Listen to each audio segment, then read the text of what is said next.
Agora em Riacho de Santana, 10 horas 3 minutinhos. Hoje eu estou tendo o imenso prazer de receber um amigo aqui de longas datas. Eu e Pablo Ricardo, nós somos colegas, né, no Colégio Estadual Césio Costa, da quinta série até o terceiro ano, formamos juntos. É um grande ser humano que eu admiro e que hoje estou tendo o prazer de receber aqui no meu programa para a gente bater um papo, né? Falar sobre a profissão que ele escolheu, falar sobre a sua trajetória, os trabalhos que ele realiza hoje, como é que é o dia a dia. Eu também trabalho no SAMU, vamos saber como é que é esse trabalho na SAMU, que a gente sabe que é um trabalho de uma importância tremenda para toda a sociedade. E eu também trabalho aqui em Riacho de Santana como chefe na área de enfermagem. E vamos falar também sobre a transferência de pacientes, a famosa regulação. Por que a regulação funciona de tal forma, como é que acontece, né, os procedimentos, porque às vezes as pessoas não têm esse conhecimento, né, de como funciona a transferência de pacientes para outras cidades. Então hoje nós vamos deixar isso aqui esclarecido, para que as pessoas não fiquem pensando, o hospital não conseguiu transferir,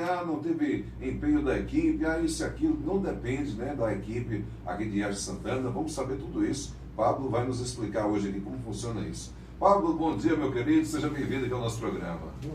Bom dia, Ricardo, bom dia também a todos os ouvintes da rádio, certo? Eu agradeço muito pelo convite. Como o Ricardo disse, fomos colegas durante muito tempo. Na verdade, era Colégio Estadual Democrático, né? Depois que virou Colégio Sinésio Costa, mas nós somos do tempo do Colégio Estadual Democrático de Riacho de Santana. Era uma época muito boa, fizemos magistério.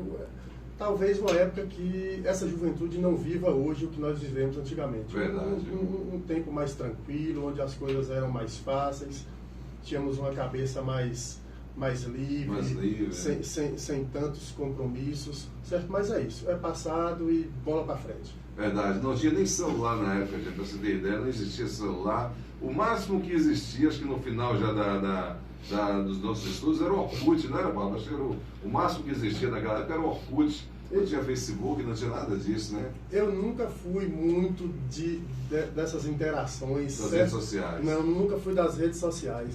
Eu, quando queria me comunicar, iam para aquelas esquinas onde tinha aqueles grandes orelhões, né? Desde de comunicar, fazer as comunicações até passar trote para os outros, que eram nossas brincadeiras de antigamente. É verdade, é verdade. Ô Pablo, conta pra gente um pouquinho das suas origens, que muita gente te conhece, mas não sabe que você, por exemplo, é neto do saudoso Derval, uma pessoa que eu tive o imenso prazer de conhecer, né? Tive o prazer de conversar com ele algumas vezes, quando eu era coroinha da igreja. Então conta pra gente as suas origens. Eu sou neto do senhor Derval Ivo, certo? Uma pessoa assim que eu me espelhei na questão de dignidade, respeito ao próximo, certo? Um homem que trilhou sempre o caminho do bem, sempre com muita justiça. É uma pessoa que eu admiro, certo? Eu sempre tento fazer minhas coisas espelhando no percurso de vida que ele trilhou. As pessoas que eu já conversei sobre o Sr. Derval, não encontrei uma que falasse mal dele. Todas que eu encontrei falaram muito bem do Sr. Derval. Ele era uma pessoa muito generosa, por sinal, né? Eu lembro que nessas época desses festejos marianos, ele ajudava muito com a doação de bezerros para a comunidade. Verdade.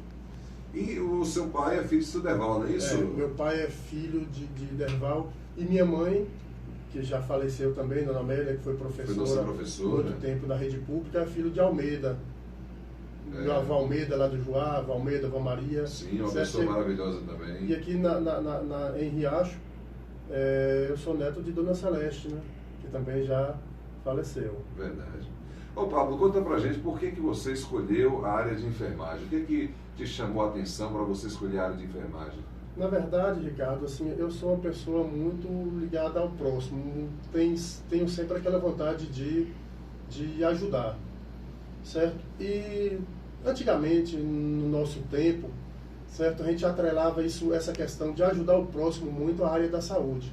Sim. Certo? Sempre a gente via, a forma de que eu consigo ajudar alguém, basicamente, é a área da saúde. Certo? Então, e como pelo fato de eu gostar muito de interior, eu sou nascido e criado no interior, eu acho que não conseguiria viver em capital, nunca na minha vida. É muita correria, né? O que é que eu sempre pensei? Eu tenho que ter uma profissão que eu consiga voltar para o meu interior e eu vou achar espaço para me trabalhar e, com isso, poder ajudar as pessoas também com o meu trabalho. Sim. Aí eu foquei na enfermagem justamente por isso. Talvez se naquele... Hoje não, que hoje as coisas estão muito mais fáceis. Mas talvez se eu foque em outro tipo de formação, muitas vezes uma engenharia, certo? Sim. Ou qualquer outra coisa, talvez no tempo eu não tinha voltado para a minha cidade de origem. E talvez você não tivesse essa oportunidade também de ajudar mais, né? Essa oportunidade também de estar no meio do povão, de estar ajudando as pessoas, de poder fazer alguma coisa por alguém. E de estar lidando diariamente com a dor das pessoas. A dor das pessoas. Eu fiquei internado em vários hospitais nesse acidente que aconteceu comigo, Pablo, e só no hospital de base de Vitória da Conquista foram 38 dias. E lá dentro eu pude perceber o valor que tem o pessoal da área de enfermagem, né?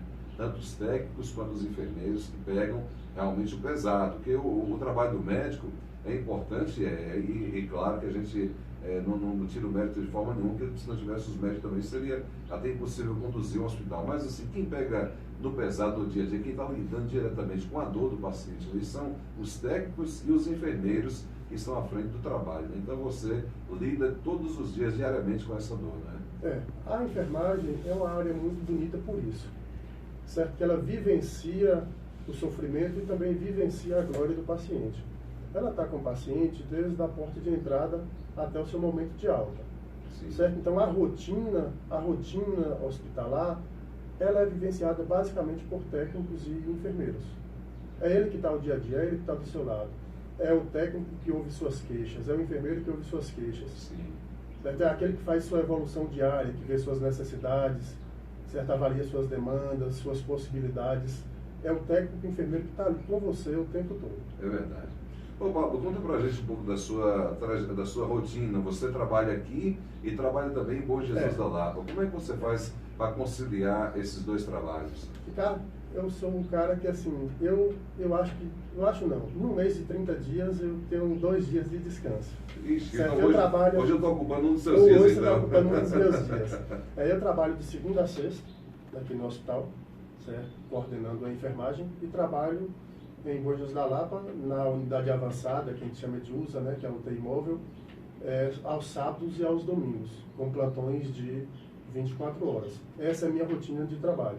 Rapaz, você trabalha a semana inteira, então? Trabalho a semana inteira e a não ser dois dias no mês, que é um sábado e um domingo. Porque em Lapa, como eu sou concursado 40 horas, eu faço 6 plantões de 24. Sim. São 2, 2 e 2, certo? Eu emendo os plantões de 48 horas e no final do mês eu tenho um final de semana livre, que é um sábado e um domingo. Vamos falar um pouquinho desse trabalho que você realiza em Bom Jesus da Lapa, antes de entrar no trabalho de Riacho. Você trabalha lá no SAMU, não é isso? No SAMU. Como é que é esse encarar, sair de casa, porque você sai de casa para trabalhar no SAMU, sem saber o que você vai encontrar? É como o trabalho de um policial, de um bombeiro sai, pode ser naquele dia, não tenha nada, né? Mas uma cidade como Bom Jesus da Lapa, eu acho muito impossível, né, não ter nada, que é uma cidade muito grande, né? Então, tem muita gente, sempre tem alguma coisa para acontecer. Como é que você se prepara para poder encarar essa jornada? Na verdade, Ricardo, é uma jornada que eu já trilho há uns 12 anos. 12 anos. 12 anos. Eu sou concursado, eu fiz um concurso em Lapa e, graças a Deus, eu agradeço todos os dias por ter sido classificado, por ter passado nesse concurso, certo?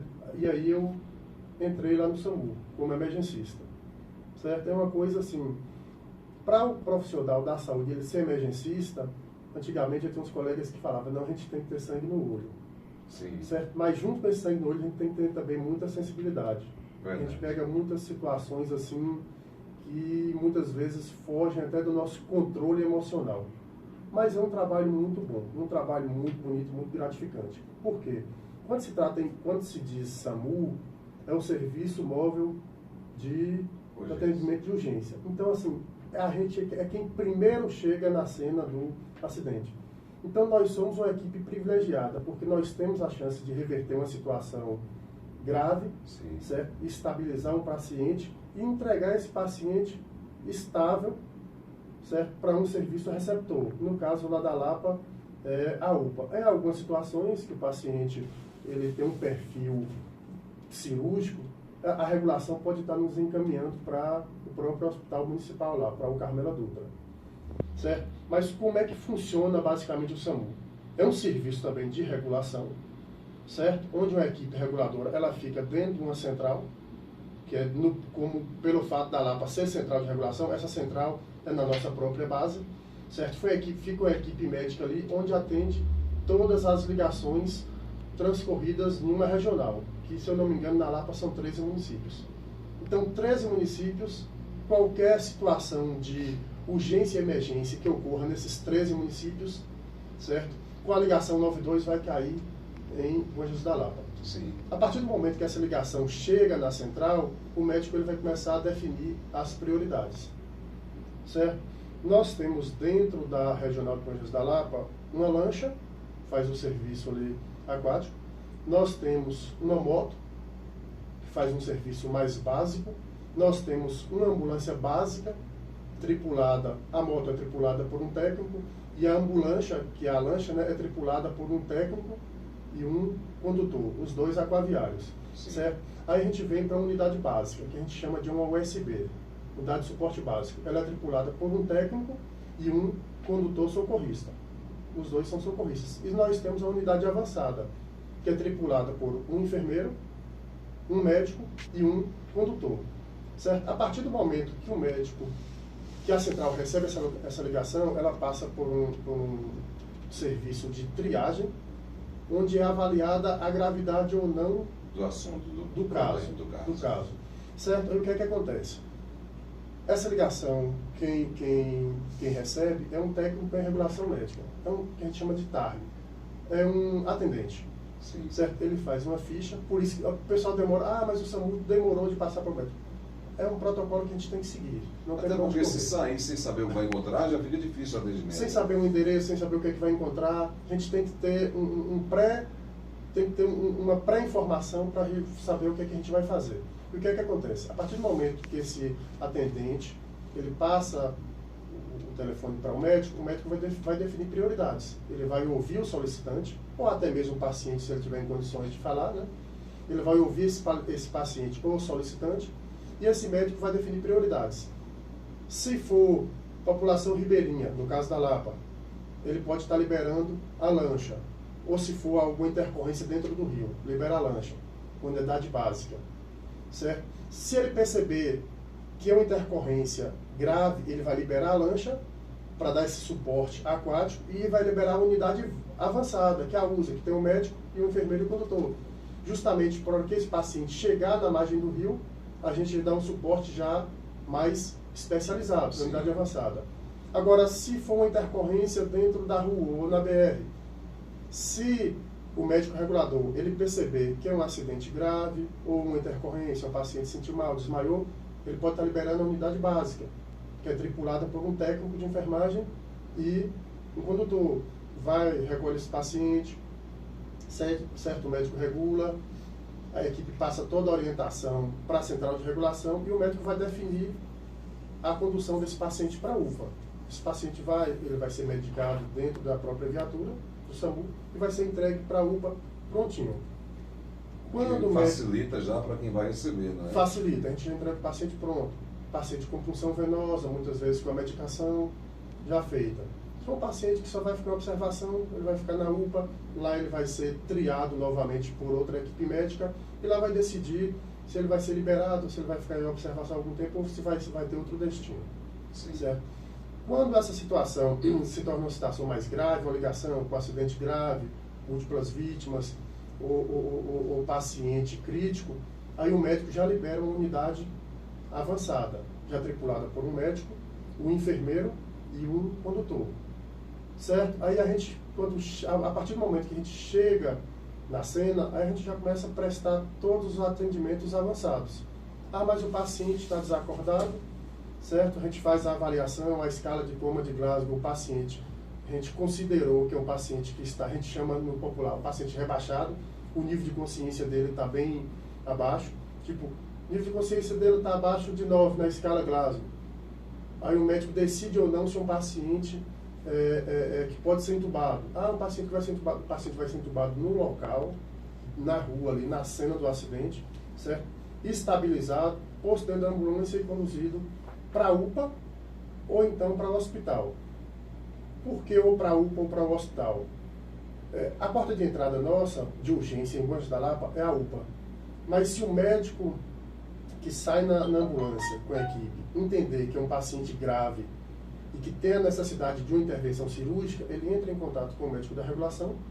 Esse médico da regulação já destina a gente para o hospital, como porta de entrada, para não ter essa perca de tempo. Ele leva para a UPA, depois da UPA, regula para o hospital. Então a gente vai no ponto certo.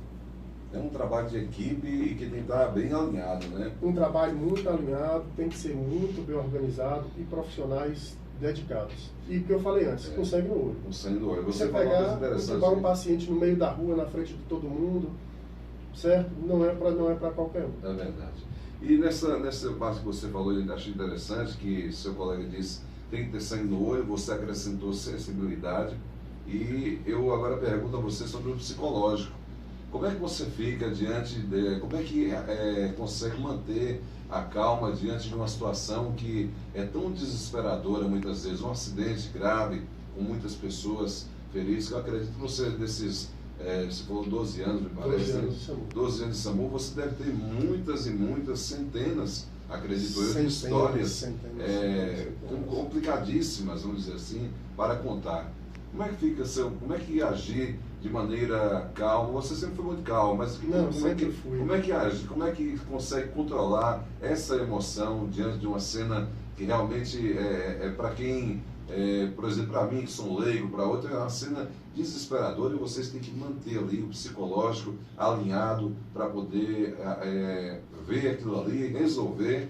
E quando você sair da SAMU para ir embora, não levar aquilo para casa, não levar aquilo para a sua vida no dia a dia. Como é que você consegue fazer isso? Ricardo, eu não sei como as outras pessoas agem. Parece que a partir do momento que a gente começa a fazer o curso da área da saúde, parece que o pessoal assim, deleta muita coisa da mente da gente, escaneia a gente. Eu não entendo. Certo? Você vai se preparando, vamos dizer assim. A gente é preparado de forma lenta, na própria faculdade, para a gente adquirir frieza com o passar do tempo. Sim. Certo? Mas assim, nunca a gente consegue ser frio na totalidade. Humano, né? A gente é humano. Cada um tem sua sensibilidade. E assim, quando a gente sai para a ocorrência, a regulação já fala, é acidente grave. Provavelmente tem óbito, certo? Tem vítimas muito machucadas, tem vítimas presas na ferragem. O que é que acontece? A gente já vai com aquilo na cabeça.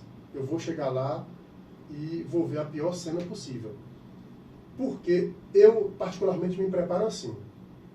Por que eu me preparo assim? Porque se eu chegar lá e ver uma cena bonita, para mim é lucro. Sim, com certeza. Se eu chegar lá e ver a merda que eu fui passado, eu já estou preparado psicologicamente. Mas daí para cima, o que eu chegar lá é lucro. Sim. Eu já estou vendo, porra, não é aquilo que falaram, mas tudo bem, vamos cair para dentro. Agora, a única coisa que me derruba, criança. Não consigo ser frio com criança. Principalmente depois que eu fui pai. Eu me tornei pai. Certo, bicho, se eu já cheguei em algumas cenas de acidentes envolvendo crianças, certo? Assim, eu, na verdade, corre água no olho mesmo. Faço meu trabalho de forma normal, certo? Isso não interfere na minha condução na cena. Sim. Seu profissionalismo. Não interfere em nada no meu profissionalismo, só na minha questão sentimental. Eu fui numa ocorrência, deve ter uns 2 anos, teve um acidente grave, uma moto com um carro. Na moto tinha o pai, a mãe e 3 crianças. Todos graves, uma criancinha de 2 anos foi a óbito no local. Nossa. Certo? E essa criança saiu arrastando no asfalto, desfacelou um pouquinho a parte posterior, a face, tórax. Só tem que ela ainda gaspeava, ela ainda tinha um fio de vida. Certo? A gente tentou reanimar. E a gente não estava conseguindo voltar essa criança. Mas a gente não conseguia também desistir de fazer essa reanimação. Saímos praticamente de uma das agrovilas de Serra do Ramalho até a Lapa.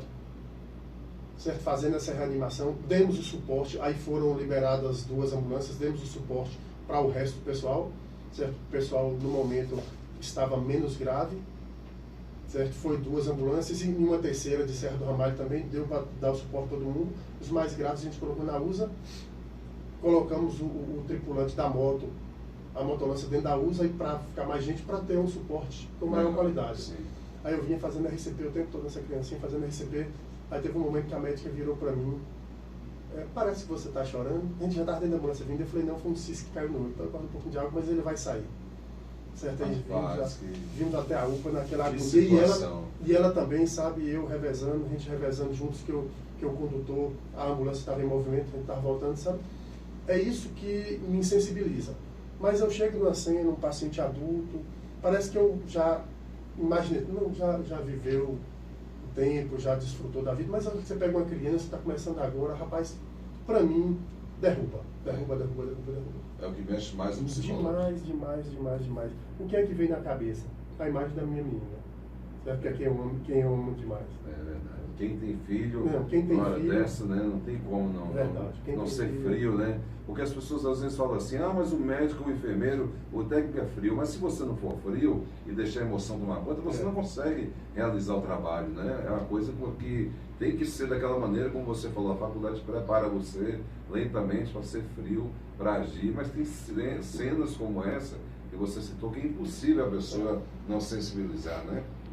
Não ser humano nessa hora, né? Mas a verdade é que nós não somos frios. Nós aprendemos a lidar com essas situações. Nós não deixamos as emoções ultrapassar nossa função ali no momento. Mas nós não somos frios. Nós não somos frios. São preparados para o momento. Nós somos preparados para não deixar aquele sentimento sobrepor a nossa função. Nós não somos frios. Médico é frio, enfermeiro... Não. A gente chora também com a dor do paciente. Mas ali na frente do paciente a gente tem que mostrar que ele tem as chances dele, que ele está bem, que ele pode confiar. Certo? Porque assim, se eu for chorar na frente do paciente, o paciente vai ver meu desespero e vai entender a situação dele, que uma situação mais grave ainda do que possa estar acontecendo. Verdade. Né? Verdade. Então é a gente que tem que passar segurança. O paciente pode estar lá, na pior forma possível, a gente tem que segurar na mão, não, você vai sair dessa. Em várias situações, certo? Um paciente gravíssimo dentro da ambulância segurou na minha mão, todo ensanguentado, e falou, bicho, não deixa eu morrer não. Rapaz, isso é pesado. Pedia isso umas 10 vezes. Eu estou sentindo uma falta de ar, eu estou sentindo uma queimação no meu abdômen, mas não deixa eu morrer não, eu tenho um filho para criar. Rapaz, aquilo mexe com a gente demais. A gente aperta a mão dele e fala, segura, você vai sobreviver. Naquele momento você tem que brincar de Deus, ser Deus. E assim, Ricardo, é um momento que você tem que trazer o cara vivo, você tem que tirar a força do cara de onde ele não tem. Segura aí, não dorme não, você vai sair dessa, certo? Você vai superar, a gente já está chegando, pronto. Segura aí. A palavra de conforto é essa, segura aí que você vai, daqui para frente é só a gente, muita fé em Deus, certo? Que você vai sair dessa e logo você vai estar com sua família. É isso que segura o cara vivo. Muitas vezes é a vontade de viver que você passa para o indivíduo que mantém ele ali, ele consegue também tirar forças de onde não tem, certo? Para chegar até a gente chegar até num serviço mais especializado para dar um suporte adequado. Porque a gente está dentro de uma ambulância. Apesar de que essa ambulância é uma UTI, certo? Mas é uma UTI móvel, você não tem como ter todo o suporte. O suporte é um aparato que teria, né, numa sala, né, de cirurgia. Apesar que a gente tem praticamente toda a aparelhagem de uma UTI, mas não tem aquela mesma eficiência. A gente tem aquele suporte para emergência, né? Para soluções emergenciais, não a um período de tempo maior. Pois é. Para finalizar essa questão do SAMU, Pablo, eu fico imaginando que quando você termina o seu trabalho no SAMU, você volta para casa, no dia que não tem ocorrência, graças a Deus, né? Graças a Deus o dia que não tem ocorrência, mas quando tem e que você faz o trabalho e que você consegue salvar uma vida ou mais de uma vida, deve ser muito gratificante para você. Você deve ter, fico imaginando que você deve ter muito orgulho da sua própria pessoa e daquilo que você realiza, não é? Com certeza. Porque se sair de um trabalho e dizer, poxa, hoje, graças ao trabalho que eu realizei, eu consegui salvar a vida de alguém. Na verdade, Ricardo, Eu, particularmente, eu acho que a gente da área da saúde, a gente não pensa dessa forma. Certo? Eu fiz... A gente encara o quê? Pô, a nossa função é essa. Então é a nossa obrigação tentar, até o último fio, segurar aquela vida e salvar aquela vida. Então a gente não tem aquela coisa, fulano de tal me deve a vida dele, ou fulano de tal me deve um favor, certo? Por ter salvado a vida dele, ou fulano de tal tem que ser grato à equipe por isso. Não, isso é a nossa função. Nós estamos preparados para isso. Sim. Certo? Eu teria que ter a consciência pesada se eu não fizesse o possível para salvar aquela vida.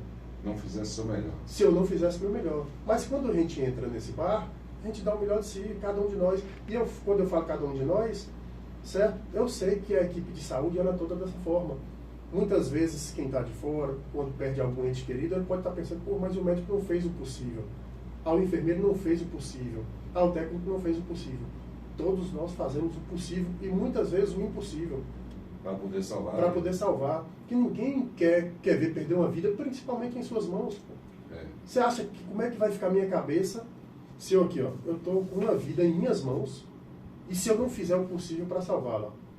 Aí sim, eu vou voltar com a consciência pesada e ficar com a consciência pesada talvez pro resto da minha vida. Mas quando a gente salva essas vidas, muitas vezes você chega em casa e nem lembra mais, sabe por quê? Porque aquela é a nossa função. A gente está ali para isso. E eu não quero que você pense algum dia que eu fiz isso e você está me devendo alguma coisa por isso. Isso é natural da gente, natural da função da gente, a gente vai estar lá para isso, e vai estar lá sempre para isso. Vai estar lá sempre para isso. Agora é diferente de quando você está caído na rua, vê um leigo, certo? E te dá o primeiro socorro e salva a sua vida. Aí é diferente. Aí, porra, eu vou ficar devendo o favor para aquela pessoa que não é nem da área, certo? Fez uma RCP, fez uma massagem, salvou a minha vida. Aí sim, ele está fazendo uma coisa que não é da alçada dele para salvar uma pessoa que ele nem conhece. Sim. Mas a gente da área da saúde não, a gente está preparado para isso. Nossa função é essa, nossa obrigação é essa. A missão de vida é essa. A nossa missão é essa. Então não tem porquê, assim, eu falar, ter que chegar em casa e imaginar, me vangloriar porque eu salvei uma vida. Sim. Não posso fazer isso. Não posso fazer isso. Eu não posso pensar dessa forma. Que aí eu estaria sendo egoísta. Verdade. Eu tenho que chegar em casa e pensar o quê? Minha missão foi cumprida. Minha missão foi cumprida e o que é que eu posso fazer para melhorar de agora em diante? Porque eu passei por uma cena que eu tive alguma dificuldade. Certo. Então eu vou me preparar, eu chego em casa, rapaz, aquele paciente estava assim, eu não consegui identificar o que é que aconteceu comigo, que eu não consegui identificar. Então eu vou para os livros, vou tentar melhorar aquilo. Porque se eu pegar uma próxima ocorrência e que tiver o mesmo perfil, eu já estou bem mais preparado para resolver esse tipo de problema. A gente da saúde tem que pensar dessa forma. Sempre está buscando aprender mais e mais. mais. Nossa vida é um aprendizado eterno. Verdade. Ô Pablo, aqui em Riacho, qual é o trabalho que você desenvolve no Hospital de Riacho Santana? Qual é a sua função aqui em Riacho Santana? Aqui em Riacho eu estou, na verdade eu não sou, né? Eu estou como coordenador de enfermagem, porque tudo é passageiro, né? Tudo é passageiro. Eu sou enfermeiro, mas aqui eu estou como coordenador de enfermagem.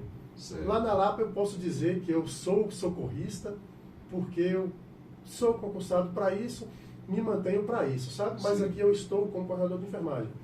Aqui em Riacho, Ricardo, eu coordeno as ações de enfermagem dentro da unidade. Certo? Desde protocolos, passando por escalas, ações de técnicos, ações de enfermeiros, certo? Sempre visando um atendimento humanizado, certo? Focado sempre no público, focado sempre no paciente e no acompanhante que esteja dentro da unidade. Eu digo aqui que está muito bem representada essa área por Pablo, porque é uma pessoa realmente muito humana. Eu pude experienciar isso na minha necessidade de uma cama hospitalar, quando eu precisei ficar internado em casa, e ele se empenhou o máximo que pôde para conseguir essa cama para mim, sempre mostrou muita boa vontade, né, nas vezes que eu precisei. E imagino que também é um trabalho desafiador, né, Pablo? Todo dia você fazer um trabalho de coordenar uma equipe de enfermagem deve ser um trabalho desafiador. Eu coordenei também, Ricardo, o SAMU durante 8 anos. Na verdade, eu tenho uma trajetória muito grande. Na verdade, coordenei não. Dirigi, que no tempo do SAMU eu era diretor. Sim. De enfermagem. Diretor administrativo. Certo? Só tem que, assim, são dois pontos um pouco diferentes. No SAMU, você coordena apenas a equipe, a unidade em si ali. Agora, no hospital, você tem a equipe, você tem que conseguir gerir aquilo tudo, você tem que conseguir gerir relação de paciente com a equipe, você tem que conseguir gerir a relação de acompanhante com a unidade, com a equipe, que a gente sabe que cabeça de gente a gente não consegue entender. Ainda mais no momento de desespero, né? Ainda mais no momento de desespero. E você tem que ter acessibilidade para entender. Uma coisa sou eu como coordenador de enfermagem, outra coisa é minha equipe enfrentando ali um familiar que está vendo perder um ente, todo mundo em desespero, a gente tem que manter a calma. Quem está no desespero sempre tem razão, Ricardo. Porque você está brigando por ter uma assistência ter uma assistência rápida, ter uma assistência de qualidade. Só tem que a família, ela tem que entender que, assim, temos entraves, temos um caminho para seguir e a gente não pode fugir daquela rotina.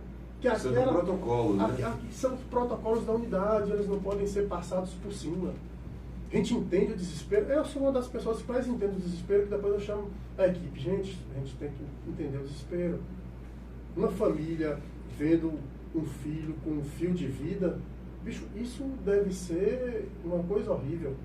Você entende a agonia, você entende o xingamento, certo? Você tem que ter essa compreensão. E você tem que trabalhar a sua equipe para ter essa compreensão. E é dessa maneira que você orienta a sua equipe? É dessa maneira que eu oriento minha equipe. Para mim, eu considero o quê? Humanização acima de tudo. Eu sempre prego para o pessoal que trabalha comigo. Gente, humanização na saúde. Porque ninguém vai para o hospital porque não está precisando. Exatamente. Se você não precisar, você nunca vai passar dentro da porta de um hospital. É verdade. E assim, ó, é a hora que o indivíduo está mais sensível.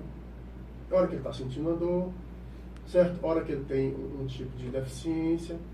A hora que ele está buscando ajuda. Como é que ele está buscando ajuda? Ele chega onde oferece uma ajuda e a gente vai negar aquela ajuda. Sim, se está ali para isso, né? Se a gente está ali para isso. Muitas vezes, a gente tem que entender o quê? Que a gente não tem a ajuda necessária para oferecer no momento. Mas a gente tem que oferecer o melhor que a gente tem. E aí buscar uma ajuda mais especializada. A gente tem que correr atrás de uma ajuda mais especializada. Porque o SUS fala, a Lei 8080 fala, a saúde de forma integral e com equidade. Eu tenho que tratar o indivíduo como um todo, certo? E de forma... e esse tratamento tem que ser com equidade, dando um pouco a mais a quem precisa de mais. Tem uma fotozinha que às vezes eu vejo na internet, onde tem algumas crianças olhando por detrás de um muro. Para mim aquilo é o melhor retrato de equidade.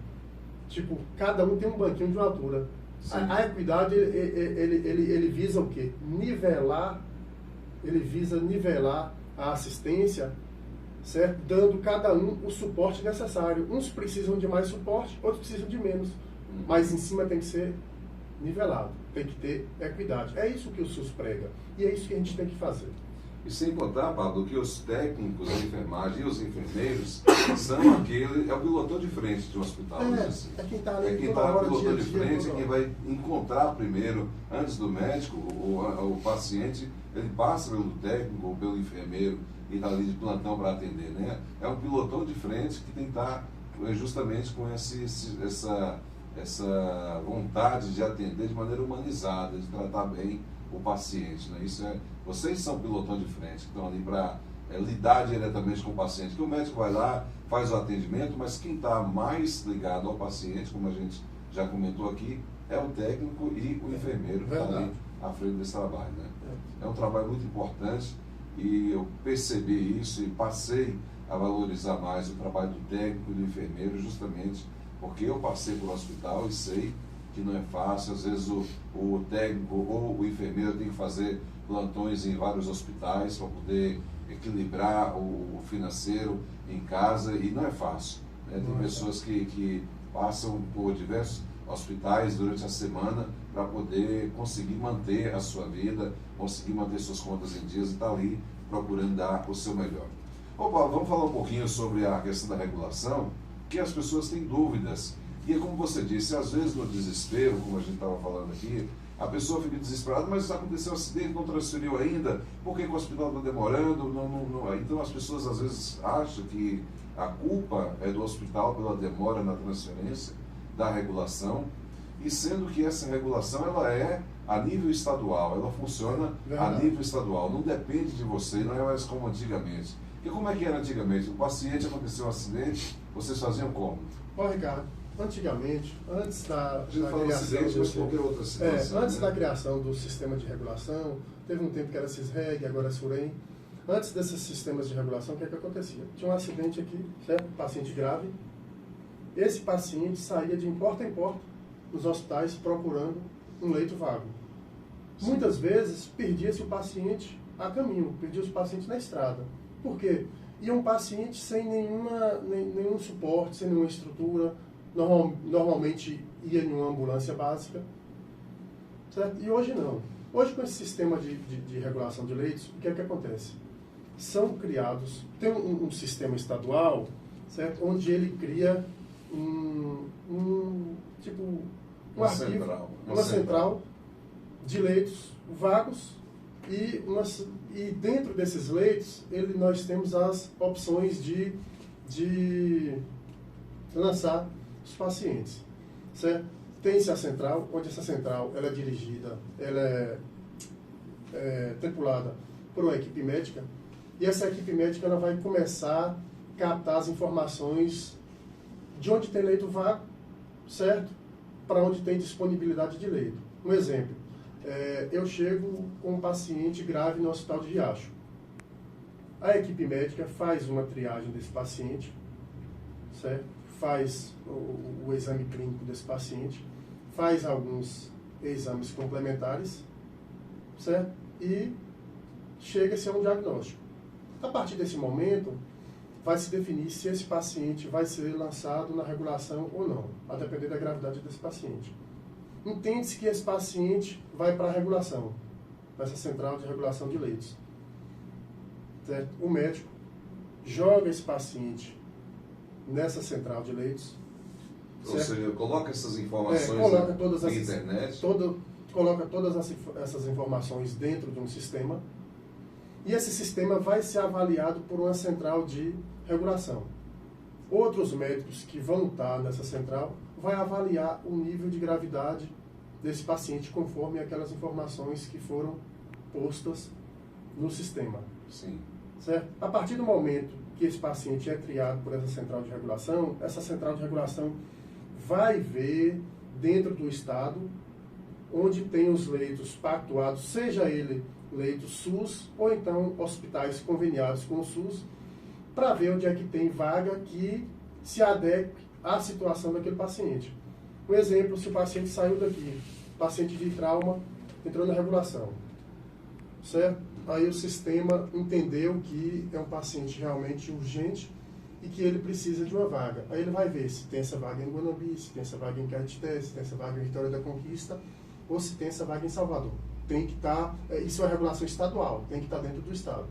E funciona 24 horas. Funciona 24 horas por dia, os 7 dias da semana e os 31 dias do mês.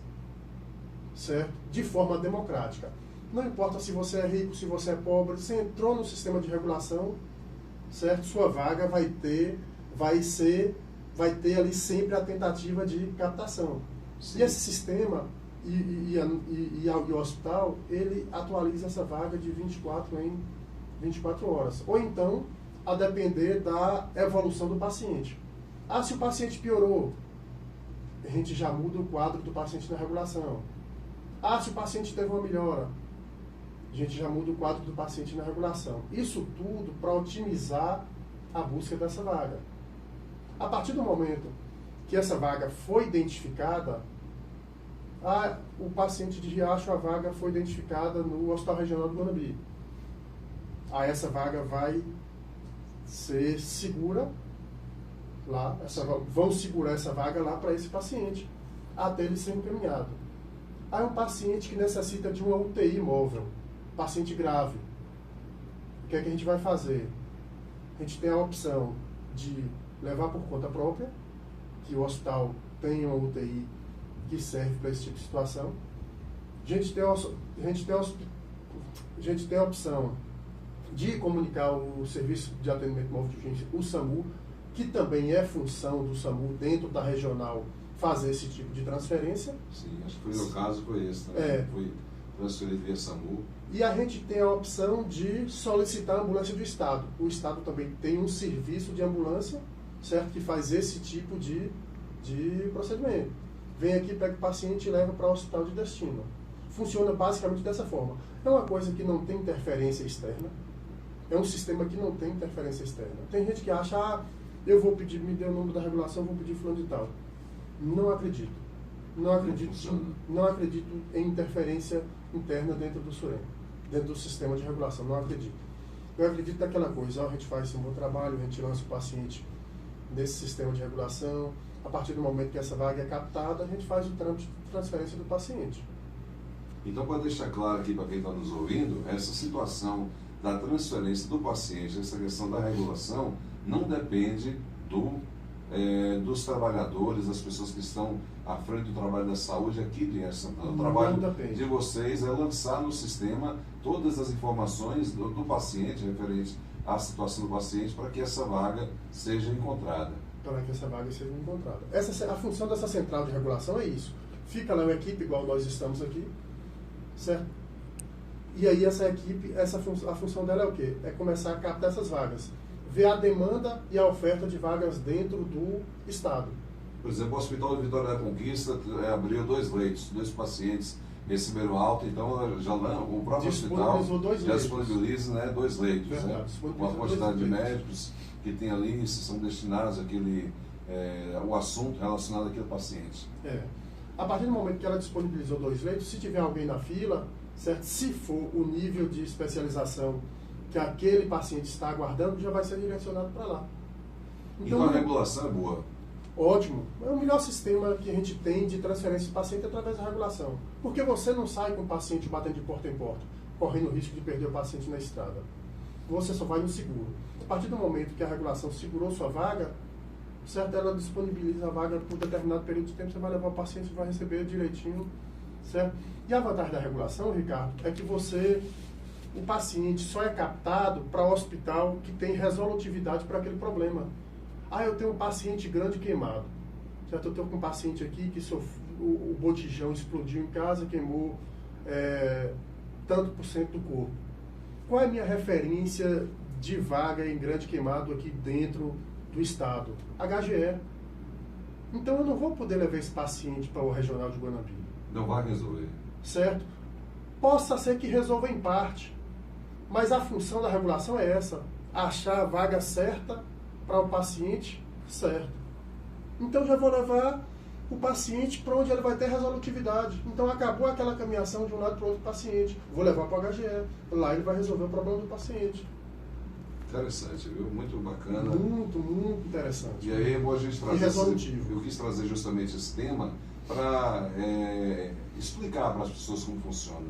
Porque como a gente às vezes está de fora, como você falou, as pessoas chegam no seu direito de estarem desesperadas, porque o momento é difícil, um ente querido está ali machucado, está doente, passou mal, e aí as pessoas querem, todos nós queremos, resolver logo a situação da pessoa que a gente ama, do nosso ente querido. Mas a gente está trazendo essas informações aqui para quê? Para alertar a população como é que funciona, para as pessoas ficarem sabendo como é que funciona essa questão da regulação.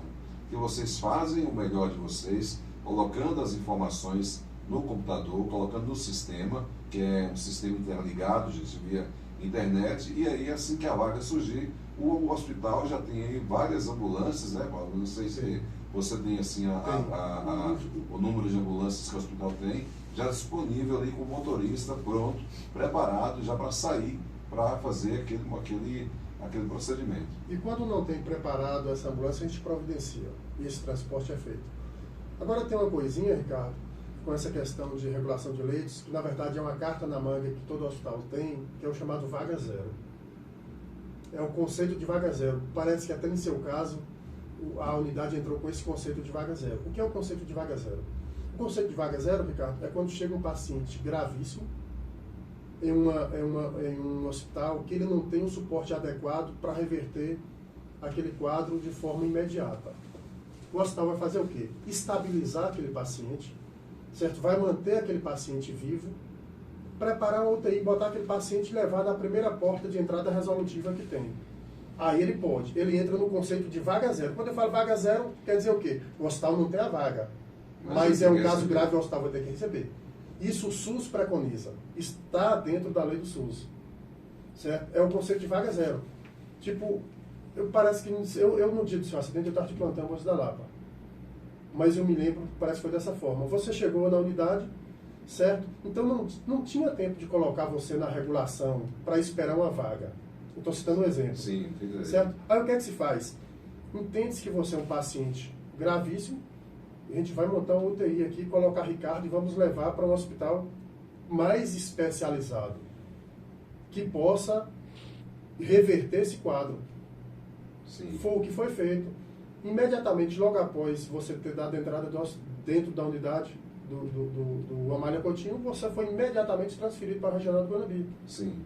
Aí sim, a gente obedeceu o critério de vaga zero. Agora, depois de Guanambi, parece que você você foi transferido para a Vitória da Conquista. Aí você já saiu da vaga zero, entrou no sistema de regulação de leitos. Sim. Isso quer dizer o quê? Vaga zero a gente considera que é uma carta da manga, uma emergência, até para a unidade hospitalar, tirar o paciente de forma imediata para um tratamento especializado de urgência e para ontem. E você só pode fazer isso em caso extremo. Em caso extremo. A vaga zero é uma carta da manga que você não pode ficar gastando ela à toa. Se eu tiver um paciente interno no hospital, ele tem 3, 4 dias internos, eu considero ele como vaga zero, deixa de ser vaga zero. Porque ele já tem uma terapêutica definida. Você não pode mandar, se mandar também o hospital corre isso não receber? Corre. O hospital não vai receber. O hospital não vai receber. O hospital vai entender, eu estou aqui com um prontuário que já tem 10 dias internado, como é que você entra pelo critério de vaga zero?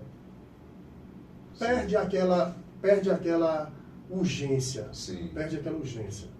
Interessante, viu? Muito bom a gente trazer esses esclarecimentos aqui hoje com o Pablo, para que a gente possa, tudo aquilo que a gente aprende é bom. E eu gosto de trazer pessoas aqui no programa que tem um conteúdo, né? Como o Pablo trouxe aqui hoje para a gente uma bonita história de vida. Ele falando aí dessa... eu percebo, Pablo, na sua fala, a paixão que você tem pelo que você faz. Eu percebo isso na sua fala, que você é apaixonado pelo aquilo que você faz. E você faz com muita maestria, faz isso com muito zelo, com muito profissionalismo, e é um ser humano espetacular. Eu tive o prazer também de quando, na hora que precisei, você soube ser muito humano. E eu fico feliz de saber que a equipe de enfermeiros e técnicos esteja sendo coordenado por uma pessoa que tem esse pensamento. Eu agradeço. Humano, de atender as pessoas com muito zelo, com muito amor, com muito carinho.